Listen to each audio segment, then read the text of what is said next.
વિજ્ઞાન તારા વહેતા વારી પ્રભુલાલ દોશીની કલમે આપ સાંભળી રહ્યા છો શાબ્દી દોશીના સ્વરમાં.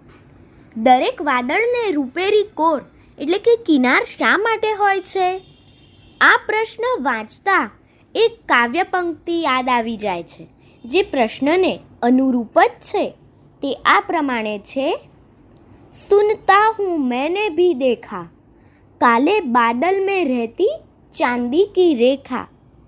દરેક વાદળનો છેડાનો કે કિનારનો ભાગ વધારે પાતળો હોય છે અને તેના કારણે તેમાંથી ખૂબ જ વધારે પ્રકાશ પસાર થઈ શકે છે.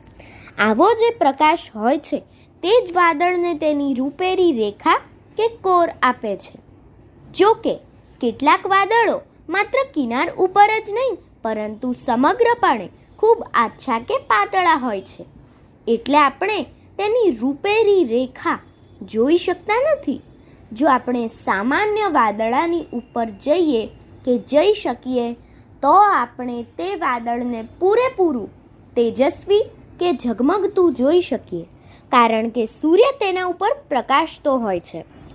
વાદળ સૂર્યના પ્રકાશનું પરાવર્તન કરીને આપણી આંખોમાં ફેંકે છે. આ બાબત ખૂબ જ અંધારા કે કાળા વાદળો માટે દિવસના ભાગ પૂરતી સાચી છે, કારણ કે ત્યાં તો સૂર્ય સતત પ્રકાશ્યા જ કરતો હોય છે અને સૌથી વિશેષ કાળા વાદળને એક ચમકતી બાજુ તો હોય જ છે. આપણી મુશ્કેલી એ છે કે આપણને વાદળની કાળી કે અંધારી જ બાજુ જોવા મળે છે, કારણ કે સૂર્ય વાદળોની ઉપર હોય છે, પરંતુ એ યાદ રાખવું જોઈએ કે વાદળમાં હંમેશા ચમકતી કિનાર કે બાજુ હોય જ છે. અસ્તુ.